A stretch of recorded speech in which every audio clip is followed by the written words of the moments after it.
للہ وحدہ والصلاة والسلام علی من لا نبی بعدہ اما بعد فاعوذ باللہ من الشیطان الرجیم بسم اللہ الرحمن الرحیم نصفہ او انقص منہ قلیلا او زد علیہ ورتل القرآن ترتیلا۔ رات کا نصف حصہ یا اس میں کچھ کمی فرما لیں یا اس پر کچھ بڑھا دیں اور قرآن کو خوب ٹھہر ٹھہر کر پڑھیے۔ سبحان اللہ۔ آج ہماری سورہ المزمل شریف کی آیہ مبارکہ نمبر 4 تک کی تلاوت و ترجمہ کا شرف نصیب ہوا۔ سامعین، کل گفتگو ہماری چل رہی تھی اللہ تعالیٰ کے پیارے حبیب محبوب خدا جناب محمد مصطفیٰ صلی اللہ علیہ وآلہ وسلم کی عبادت کے حوالہ سے کہ آپ کی اپنے مالک کے ہاں عبادت کیا تھی۔ تو سب سے پہلے کوشش کیا کیجئے کہ اسلام کو سمجھنے کے لیے ایک بنیادی اصول ذہن نشین کر لیجئے کہ اسلام کا ایک ایک جو لفظ ہے، اسلام کا جو ایک ایک حرف ہے، سب سے پہلے اس لفظ اور اس حرف پر غور کیجئے۔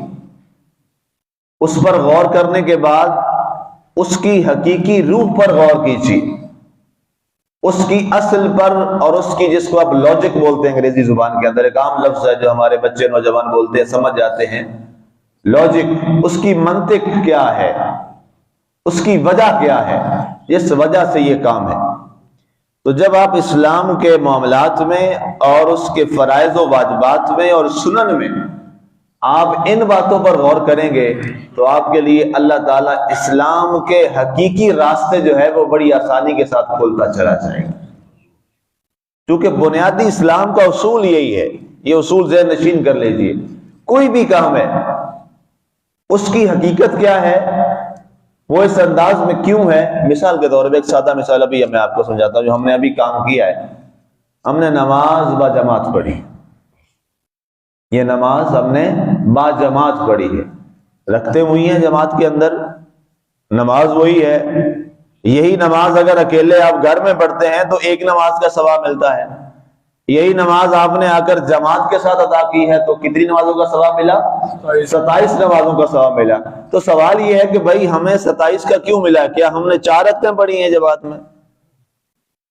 کیا ہم نے جماعت کے اندر کوئی سجدہ اضافی کیے ہیں، کوئی رکوع ہم نے اضافی کیے ہیں، یا تشہد اور تکبیرات ہم نے کوئی زیادہ کہی ہیں، قرات ہم نے کوئی زیادہ کی ہے؟ نہیں، ایسی بات نہیں۔ اس سے زیادہ آپ گھر میں اکیلا بھی کوئی بندہ سورہ بقرہ پوری پڑھ سکتا ہے۔ وجہ کیا ہے کہ 27 کا ثواب جماعت کے ساتھ اللہ نے کیوں دیا ہے؟ وجہ کیا ہے؟ اس لاجک پہ غور کرتے ہیں تو سرکار نے فرمایا اس کی بنیادی جو وجہ ہے وہ کیا ہے کہ جماعت میں تمہاری مسلمانوں کی اجتماعیت ہوتی ہے۔ جب تم اکٹھے ہوتے ہو تو کافروں کے سامنے ایک پیغام جاتا ہے کہ مسلمان جیسے عبادت میں اکٹھے ہیں، جب کفر کا مقابلہ آئے گا وہاں بھی سارے اکٹھے کھڑے ہو جائیں گے۔ سبحان اللہ۔ یہ جماعت کی بیسک لاجک یہ ہے۔ اسلام کا کوئی بھی پہلو، یہ میں نے کرنٹلی جو واقعہ ہے میں نے تو آپ کو وہ سمجھایا ہے، تو اگر میں اسلام کا کوئی بھی آپ ایک پہلو آپ میرے سامنے رکھیں کہ جناب یہ والا پہلو ہے، مفتی صاحب بیان کریں، تو اس ہر ایک پہلو کے اندر ایک جو بنیادی وجہ ہے وہ اسلام نے کوئی لاجک دی ہے، اس لاجک کی بنیاد پر۔ اور ہمیں یہ فخر ہے اسلام دنیا کا واحد دین ہے جس کا کوئی بھی عمل جو ہے وہ آپ کو کسی نہ کسی لاجک کے ساتھ آپ کو سمجھ آ جائے گا۔ یہ صرف اسلام، ہمارے دین اسلام کا ترہ امتیاز ہے۔ اب عبادت کیا ہے؟ اب سب سے پہلے یہ بات غور کریں، عبادت کیا ہے؟ آج ہم یہ بھی سمجھ لیں عبادت کسے کہتے ہیں۔ ہمارے ہاں عام طور پر تصور یہ پایا جاتا ہے کہ عبادت سے مراد ہے رکوع، سجود، نمازیں، نفل، تہجد اور کوئی بیٹھ کے ذکر اذکار کر لینا، یہ عبادت ہے۔ ہمارے ہاں یہی تصور پایا جاتا ہے نا عبادت کا۔ یہ شخص بڑی عبادت کرتا ہے، کیا جی ہر وقت ذکر بھی کرتا رہتا ہے، تسبیح بھی پکڑی ہوئی ہے، نمازیں بھی ساری پڑھتا ہے، یہ بڑی عبادت کرتا ہے۔ اسلام میں یہ عبادت کی تشریح نہیں، اسلام میں عبادت کا یہ معنی قطعاً نہیں ہے۔ عبادت کیا ہے؟ عبادت بنا ہے عبد سے، عبد سے، عین بے دال عبد، اور عبد عربی زبان میں کہتے ہیں بندے کو۔ اور بندہ کس کا ہوتا ہے؟ اللہ تعالیٰ کا۔ سارے ہم بندے کس کے ہیں؟ نحنو عباد اللہ، الفاظ ہیں یہ قرآن، نحنو عباد اللہ، ہم اللہ کے بندے ہیں، سارے ہم بندے اللہ کے ہیں۔ تو کسی شخص کا اپنے مالک کے حضور بندہ بن کے رہنا، یہ کہلاتا ہے عبادت۔ سبحان اللہ، یہ کیا کہلاتا ہے؟ عبادت۔ اب اس میں بندہ کیسے بنتا ہے؟ صرف نماز پڑھنے سے بندہ بن جاتا ہے؟ کیا صرف تسبیح پڑھنے سے بندہ بن جاتا ہے؟ نہیں۔ کیا صرف روزے رکھ لینے سے بندہ بن جاتا ہے؟ نہیں۔ صرف زکوٰۃ دے کر یا حج کر کے عمرہ کر کے بندہ بن جاتا ہے؟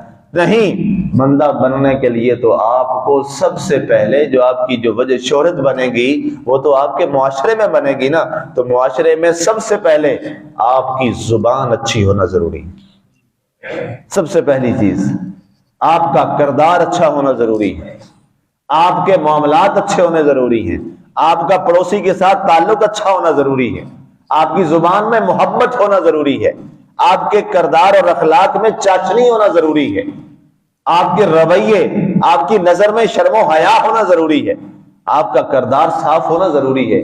جب یہ ساری باتیں اچھی ہو جائیں گی تو بندہ کیا بن جائے گا؟ بندہ بن جائے گا، اور یہ کیا کہلائے گی؟ عبادت۔ آپ کے پڑوس میں ایک غیر مسلم رہتا ہے، آپ اس کے حقوق کا بھی، اسلام نے تو غیر مسلم کے حقوق بھی بیان کیا نا جی، لیکن پڑوسی آپ کا عیسائی ہے۔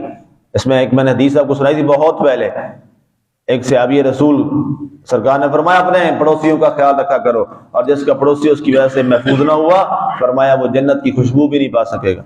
آج تو ہمیں اپنے پڑوسیوں کا خیال ہی کوئی نہیں ہوتا، ہم نے کبھی اس کا لحاظ ہی نہیں کیا۔ تو ایک صحابی کھڑے ہو کے، یا رسول اللہ میرا پڑوسی تو عیسائی ہے۔ سرکار ٹیک لگا کے تشریف فرماتے، سرکار نے ٹیک چھوڑ دی، سرکار نے فرمایا وہ تیرا پڑوسی نہیں ہے۔ سرکار نے پھر جلال دیا، سرکار نے فرمایا وہ تیرا پڑوسی نہیں ہے۔ کیا ہوا اگر وہ عیسائی ہے تو اس کا ذاتی معاملہ ہے، مذہب اور دین کے حوالے سے وہ تیرا پڑوسی تو ہے، تیرے اوپر وہی حقوق ہیں جو مسلمان پڑوسی کے حقوق ہیں۔ سبحان اللہ۔ اب اندازہ کر لیجئے یہ کیا ہے؟ یہ عبادت ہے، یہ عبادت میں آئے گا۔ تو گویا عبادت کا مفہوم اور اس کا معنی اتنا وسیع ہے کہ جہاں جہاں میں نے لفظ عرض کیا اب جہاں جہاں بندگی آئے گی، ہم بندگی کس کی کرتے ہیں؟ اللہ کی، اور یہ بندگی کو عربی زبان میں کیا کہہ لیتے ہیں؟ عبد، عبادت۔ اب وہ کیا کہلائے گی؟ وہ اللہ کے ہاں عبادت کہلائے گی۔ اب یہاں پر جس عبادت کا ذکر کیا جا رہا ہے وہ عبادت ہے رات والی، اور سرکار کی وہ بدنی عبادت جو آپ رات کو فرمایا کرتے تھے۔ ویسے تو سرکار دو عالم صلی اللہ علیہ وسلم کی زندگی کا ایک ایک سیکنڈ بھی اللہ کی عبادت ہے۔ سبحان اللہ۔ یاد رکھیے گا، سرکار کی زندگی کا ایک ایک سانس وہ اللہ کی عبادت میں۔ سارا دن کیا فرماتے ہیں؟ صحابہ میں تشریف فرما ہے، کبھی آپ لوگوں کو دعوت دین دے رہے ہیں، کبھی جناب آپ بیمار پرسی کرنے جا رہے ہیں، کبھی جناب نادار اور غریب کی مدد کرنے جا رہے ہیں، کبھی پریشان حال کے ساتھ سرکار جا رہے ہیں، کبھی یتیموں کے سر پہ ہاتھ رکھ رہے ہیں، کبھی مسکینوں کو سہارا دے رہے ہیں۔ سرکار دو عالم صلی اللہ علیہ وسلم کی اگر آپ زندگی کا ملاحظہ کیجئے تو سارا دن میں جو میں نے پڑھا ہے حضور صلی اللہ علیہ وسلم کی سیرت کی کتابوں میں، آپ بھی جا کے پڑھ لیجئے گا، اللہ آپ کو توفیق دے، تو سیرت کی کتابوں میں سارا دن میں حضور صلی اللہ علیہ وسلم کے ہمیں کچھ صرف 5 نمازوں کے علاوہ اور کچھ نظر ہی نہیں آتا۔ سارا کیا ہے؟ جتنا کچھ ہے وہ سارے کا سارا لوگوں کے ساتھ معاملات میں گزرتا تھا۔ سبحان اللہ۔ اب سوچ لیجیے، کیا سرکار دو عالم وسلم کی عبادت نعوذ باللہ تھوڑی تھی کہ جی صرف 5 نمازیں فرض بس وہی ہوتی تھی، اس کے علاوہ کیا ہوتا تھا؟ سارا دن لوگوں کے ساتھ سرکار وقت اپنا گزارتے تھے۔ یہ سیرت بڑی ضروری ہے، بہت ضروری ہے سیرت کو اپنانا اور سمجھنا۔ ایک شخص ہے جناب، وہ گھر بار سارے رشتہ داروں کو، دوست احباب کو، سب کو چھوڑ کے بیٹھ گیا، جی میں تو اب اللہ والا بن گیا ہوں، صرف مسجد میں ہی رہ کے بس اللہ اللہ کرتا رہتا ہوں۔ میں نے کہا حضور صلی اللہ علیہ وسلم نے یہ اللہ اللہ اور عبادت نہیں سکھائی۔ حضور صلی اللہ علیہ وسلم نے تو سب سے پہلے رشتہ داروں کے حق بھی سکھائے۔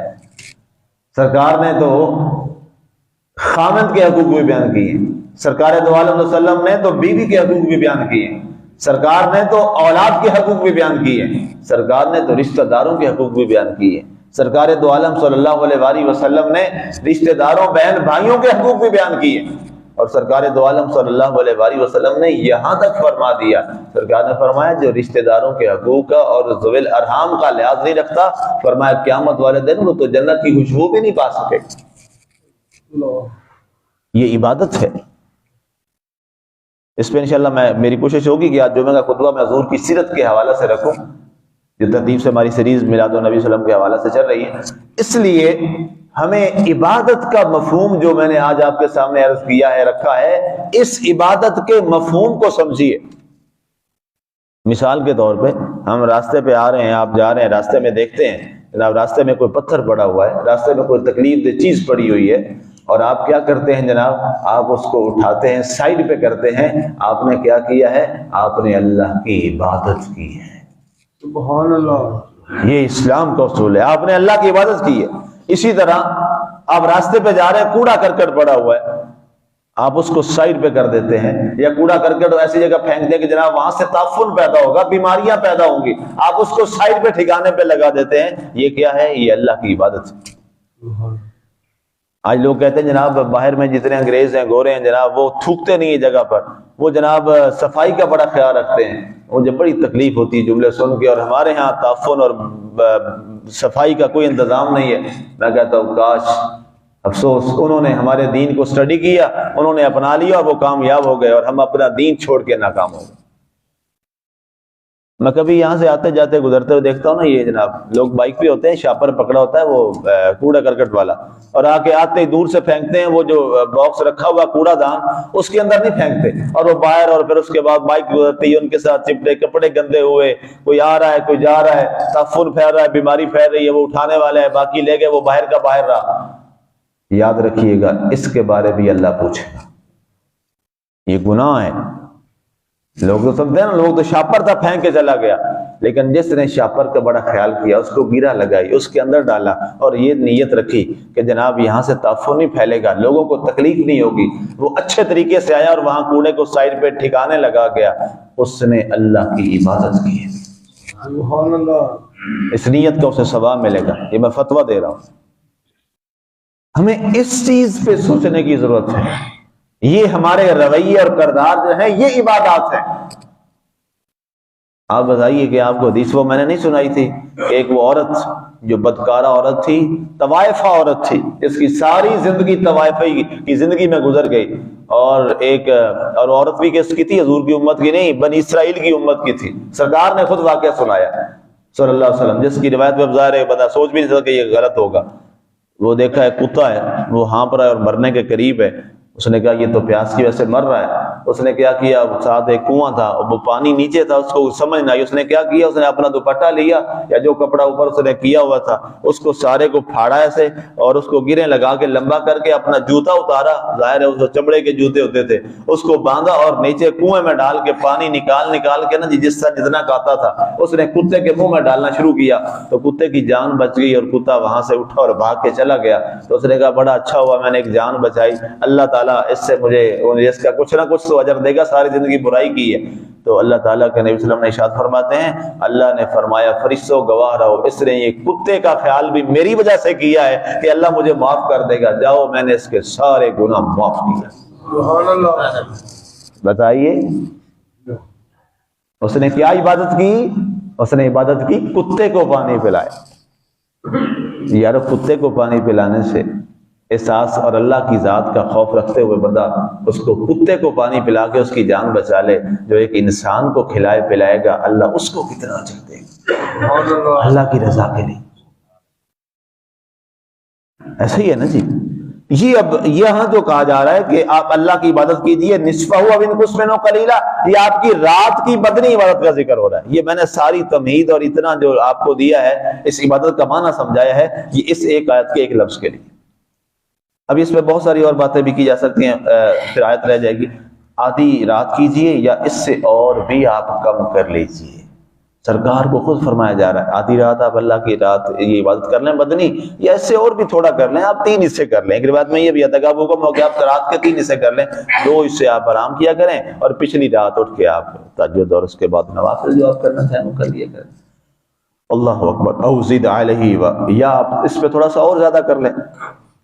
آپ اگر یہ چاہتے ہیں کہ نہیں اور زیادہ ہو جائے تو آپ تھوڑا سا اور زیادہ وقت نکال لیں، چلے تھوڑا آرام. لیکن اللہ تعالیٰ کی مرضی یہ ہے کہ آدھی رات یا اس سے کم جو ہے وہ آپ کریں، باقی آپ آرام کریں. اب سونا بھی کیا ہے؟ یہ بھی عبادت ہے. یہ سونا جو ہے آپ سارے معاملات کرتے ہیں، طبیعت کو ریسٹ کرتے ہیں، دیتے ہیں، سکون دیتے ہیں، یہ بھی عبادت میں شامل ہے. مسلمانوں ہم کتنے خوش نصیب ہیں، ہم اب آرام کر کے جسم کو سکون دے رہے ہیں اور سو رہے ہیں. اللہ فرما رہا ہے میرا بندہ اس وقت بھی عبادت میں ہے. سبحان اللہ، سبحان اللہ، کیا کمال. اس پر بے شمار حدیثیں موجود ہیں، بے شمار حدیثیں موجود ہیں. اور ایک دفعہ کا واقعہ کہ وہ ایک مسجد میں سرکار کے صحابی تھے، وہ امام تھے، وہاں پہ وہ سو رہے تھے تو ایک بندہ آیا تو اس کی نماز میں اس کو کوئی شک ہو گیا تو شیطان آیا، شیطان نے آ کے اس کو بتا دیا کہ صحیح بات یہ اس طرح تو نماز ٹھیک ہے. شیطان نے اس کی نماز ٹھیک کرا دی. جب وہ بڑا حیران حضور کی بارگاہ میں کہ سرکار یہ کیا ہوا. ایک روایت میں کہ ابن عباس کے پاس ہو گیا کہ یہ کیا ہوا، شیطان تو نمازیں ہماری خراب کرتا ہے اور اس نے آ کے میری نماز ٹھیک کر دی ہے، یہ کیا ہوا. تو حضرت عبداللہ ابن عباس نے حضور صلی اللہ علیہ وسلم کی حدیث سے ارشاد فرمائی کہ سرکار نے فرمایا تھا نوم العالم عبادت، عالم دین کا سونا بھی عبادت ہے. کہتے ہیں اس نے اس لیے ٹھیک کرائی، اگر تیری نماز ہو جاتی خراب یا تجھے مسئلے میں شک ہو جاتا تو اس کو جگاتا، وہ جو وہاں سویا ہوا تھا عالم دین اس کو تو جگاتا اور اس سے سوال پوچھتا. تو شیطان نے کہا پوچھنے پر تجھے بھی ثواب ملتا اور بتانے پر اس کو بھی اجر ملتا. اس نے کہا چلیں اس دونوں کو میں اجر سے محروم رکھتے ہوئے اس کو میں سیدھا بتا دوں تاکہ اس سے یہ نہ پوچھے. تو سرکار مسکرا دیے. سرکار نے فرمایا دیکھا عالم دین اگر سو بھی رہا ہو تو اس کا سونا بھی عبادت ہوتا ہے کہ شیطان اس سے بھی ڈرتا ہے. تو بندہ مومن کا ہر معاملہ جو ہے وہ اگر اللہ کی رضا کے لیے ہے، آپ سوتے ہیں رات کو جلدی کہ صبح جلدی اٹھ کے نماز ادا کروں گا، آپ ساری رات سو رہے ہیں، آپ خراٹے بھی لے رہے ہیں، آپ کا وہ سونا بھی اللہ کے یہاں عبادت میں لکھا جائے گا. سبحان اللہ. اور ایک نسخہ آپ کو بتا دو، فری میں نیکیاں ملتی رہیں گی. حضور صلی اللہ علیہ وسلم نے ارشاد فرمایا جب رات کو عشاء کے بعد سونے لگو نا تو نیت کر کے سویا کرو کہ کل انشاءاللہ میں صبح اٹھ کر فجر کی نماز باجماعت ادا کروں گا. سرکار دو عالم صلی اللہ علیہ وسلم نے فرمایا میں محمد تمہیں گارنٹی دے رہا ہوں. سرکار نے فرمایا میں محمد صلی اللہ علیہ وسلم تمہیں گارنٹی دیتا ہوں ساری رات تم جو سانس لوگے ہر سانس کے بدلے میں اللہ تعالیٰ تمہیں نیکی عطا فرمائے گا. سبحان اللہ. ایک نیت ہی کرنی ہے نا اور ایک ارادہ پکا ہی کرنا ہے نا کہ میں نے صبح کرنا. اس سے سستا کام بھی کوئی ہے یارو کہ ہم سو رہے ہیں اور ہماری ہر سانس پہ اللہ تعالیٰ ہمیں کیا عطا فرما رہا ہو؟ نیکیاں عطا فرما رہا. اور اس دوران اگر موت آ گئی، سب سے بڑی اہم بات، اگر موت آ گئی صبح فجر کی نماز ادا کرنے سے پہلے اللہ کے ہاں یہ تمہاری نیت گواہ ہوگی. اللہ فرمائے گا فرشتوں خبردار یہ میرا بندہ رات کو نیت کر کے سویا تھا میں صبح فجر ادا کروں. سبحان اللہ. یہ عبادت کا ذوق لیجیے. اس کے بعد فرمایا وَرَتِّلِ الْقُرْآنَ تَرْتِيلًا، اور قرآن کو خوب ٹھہر ٹھہر کر تلاوت کیجیے. سبحان اللہ. قرآن کو تلاوت کرتے ہوئے بڑے آرام کے ساتھ کہ قرآن کا تلفظ نہ بگڑے، قرآن کی ادائیگی خوبصورت رہے، قرآن کا ایک ایک جو لفظ ہے وہ تختی کے ساتھ الگ خوبصورت انداز میں ادا کیا جائے. سرکار دو عالم صلی اللہ علیہ وسلم نے ارشاد فرمایا تھا ہر چیز کا ایک حسن ہے اور قرآن کا حسن کیا ہے؟ اس کو خوبصورت انداز میں آرام آرام ٹھہر ٹھہر کر تلاوت کرنا. سبحان اللہ. وَرَتِّلِ الْقُرْآنَ تَرْتِيلًا. اس کی بھی اور وضاحت ہے، اس پہ پھر انشاءاللہ اگلی نشست میں بات کریں گے. اللہ تعالی ہمیں عمل کی توفیق عطا فرمائے. آمین. وما علینا